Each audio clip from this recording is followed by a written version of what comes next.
नमस्कार दोस्तों, एक बार फिर आप सभी का स्वागत है। दोस्तों, आज मैं अपने मन की ऐसी बात आपसे साझा करने की कोशिश कर रहा हूँ जिससे मैं तो प्रभावित हूँ ही, आप सभी भी प्रभावित हो जाएंगे। आज का यह वीडियो उन सभी लोगों के लिए फायदेमंद और जरूरी होने वाला है जो कि इंग्लिश नहीं जानते या फिर कम इंग्लिश समझ पाते हैं, या कहें ऐसे लोग जो कि कम इंग्लिश समझ पाने की वजह से अपने आप में शर्म महसूस करते हैं। तो मित्रों, सबसे जरूरी बात तो यह है कि आजकल ऐसा अक्सर देखने को मिल रहा है कि लोग हिंदी बोलने में शर्माते हैं। तो आज की खास बात यही है कि हिंदी बोलना भला शर्म का विषय कैसे हो सकता है। दोस्तों, सबसे अजीब बात तो इसमें यह है कि कुछ हिंदुस्तानी लोगों को तक हिंदी बोलने में आजकल शर्म लगती है। आखिर ऐसा कब तक चलेगा? आखिर कब तक आप अपने देश में रहते हुए भी विदेशी चीजों को अपनाएंगे? भाषा से लेकर कपड़े तक और भी कई चीजों को तो आप अपना ही चुके हैं। खैर दोस्तों, मेरा मत तो यह है कि आप उन चीजों का भी प्रयोग करें, कोई बुराई नहीं, लेकिन सिर्फ उन्हें ही प्राथमिकता देना, भला यह कैसे अच्छा हो सकता है? भाई, इतनी प्राथमिकता देना आप खुद ही सोचिए जरा कि भला कैसे सही हो सकता है कि भारत के लोग भारतीय भाषा हिंदी को बोलने में शर्म कर रहे हैं।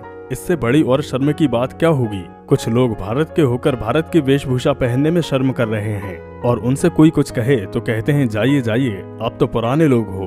भाई, ये कैसी मानसिकता है? कैसी मानसिकता है ये कि लोग माँ को माँ कहने में आज शर्माते हैं और पिता को डैड कहने में गर्व महसूस करते हैं। दोस्तों, खुद महसूस कीजिए, भारत में रिश्तों को कितना अच्छा संबोधन दिया गया है। बुआ जी, फूफा जी, काका काकी, ताऊ जी, ताई जी, मामा मामी, मौसा जी आदि कितनी अच्छी तरह से संबोधन दिया गया है। इतना अच्छा संबोधन कि अगर आप किसी छोटे बच्चे के मुख से यह सुनेंगे तो आपको बहुत ही प्रिय लगेगा। मतलब हर शब्द के पीछे एक अलग ही तरह का भाव छिपा हुआ है। सुनकर ही जैसे एक अपनापन लगता है हर शब्द में। जैसे मौसी शब्द यानी मासी, जिसका एक अलग ही अर्थ निकलकर सामने आता है। मासी यानी माँ के जैसी, बिल्कुल माँ जैसी, और माँ जैसी होंगी भी क्यों नहीं, होती भी तो आखिर माँ की बहन ही है ना। लेकिन इसके ठीक विपरीत अगर आप अंग्रेजी कल्चर की तरफ चले जाएं तो एक तरफ से ये सभी रिश्ते नाते आंटी अंकल में बदल जाते हैं। फिर चाहे मौसा मौसी हो, वे भी अंकल आंटी हैं, और मामा मामी हो, वे भी अंकल आंटी। ताऊ जी ताई जी भी अंकल आंटी हो गए और आपके काका काकी भी अंकल आंटी।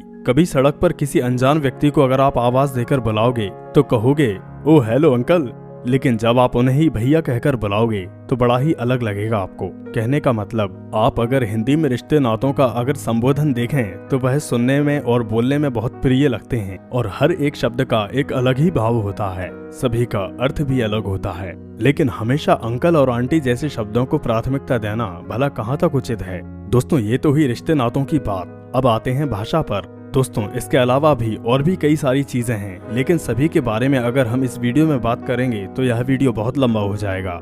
इसलिए फिलहाल हम सिर्फ अभी भाषा की ही छोटी सी चर्चा करेंगे। तो दोस्तों, जो भी लोग हिंदुस्तानी होकर हिंदी बोलने में शर्म महसूस करते हैं, मैं उनके लिए कहना चाहूंगा कि जितना आप अंग्रेजी सीखने की कोशिश करते आ रहे हैं, उतना अगर आप हिंदी सुधारने पर ध्यान दें तो आपको ज्यादा खुशी महसूस होगी।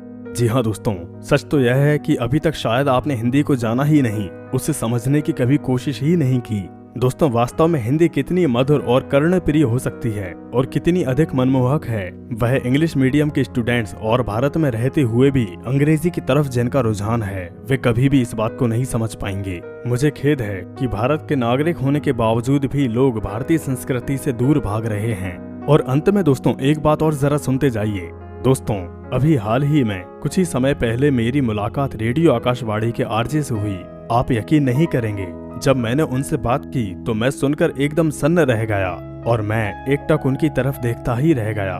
दोस्तों, जब मैंने उनसे बात की तब मुझे एहसास हुआ कि आहा, वास्तव में यह है हिंदी। सच में दोस्तों, मैं आपको शब्दों में बयां नहीं कर सकता कि उनकी हिंदी इतनी सरल और स्पष्ट थी कि उसमें किसी अन्य भाषा का समावेश कर दिया जाए तो मानो दखल अंदाजी लगेगी। दोस्तों, हिंदी भाषा में एक अलग ही तरह का विनम्रता का भाव दिखाई देता है। सच मानिए दोस्तों, इससे भी आप तमाम लोगों के दिलों को छू सकते हैं। बस जरूरत है तो उसमें थोड़ा सुधार करने की और कुछ समय देने की और थोड़ा सा अपने देश के प्रति जागरूक होने की।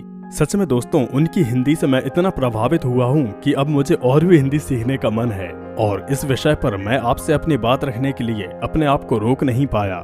दोस्तों मेरा कहना यह नहीं है कि आप अंग्रेजी ना सीखें। जानकारी के लिए आप चाहें तो कोई भी भाषा का अध्ययन करें, वह भी ठीक है, लेकिन कम से कम एक भारत के नागरिक होने के नाते इतना तो कर ही सकते हैं ना कि हम चाहे कोई भी भाषा सीखें, लेकिन हमें प्राथमिकता हमारी अपनी भाषा हिंदी को ही देना चाहिए। कम से कम ऐसा तो बिल्कुल भी नहीं होना चाहिए कि एक हिंदुस्तानी नागरिक को हिंदी बोलने में शर्म महसूस हो। दोस्तों हमें अपनी देश की भाषा बोलने में गर्व महसूस होना चाहिए, ना कि शर्म। कृपया मित्रों मेरी बात को अन्यथा ना लीजिएगा। बेशक मेरे द्वारा कहे गए शब्द कड़वे हों, लेकिन मेरा भाव मेरे देश के हित में है, मेरे देश के पक्ष में है। मैं फिर कहता हूं दोस्तों कि भले ही मानसिक रूप से दूसरी भाषाएं भी आप सीखें, लेकिन प्राथमिकता सिर्फ और सिर्फ हिंदी को ही दें। दोस्तों अगर मेरी बात आपको सही लगी हो तो कमेंट में कृपया जय हिंद जय भारत जरूर लिखें। और आज का हमारा यह वीडियो अगर आपको पसंद आया हो तो इस वीडियो को लाइक करें, शेयर करें और हमारे अपने चैनल को सब्सक्राइब जरूर कर दीजिएगा, जिससे कि हमारे चैनल पर आने वाली और भी सभी वीडियोस आप तक आसानी से पहुंच सकें। फिलहाल आज के लिए इस वीडियो में बस इतना ही। फिर मिलेंगे ऐसे ही किसी अगले वीडियो में। तब तक के लिए वंदे मातरम, जय हिंद जय भारत।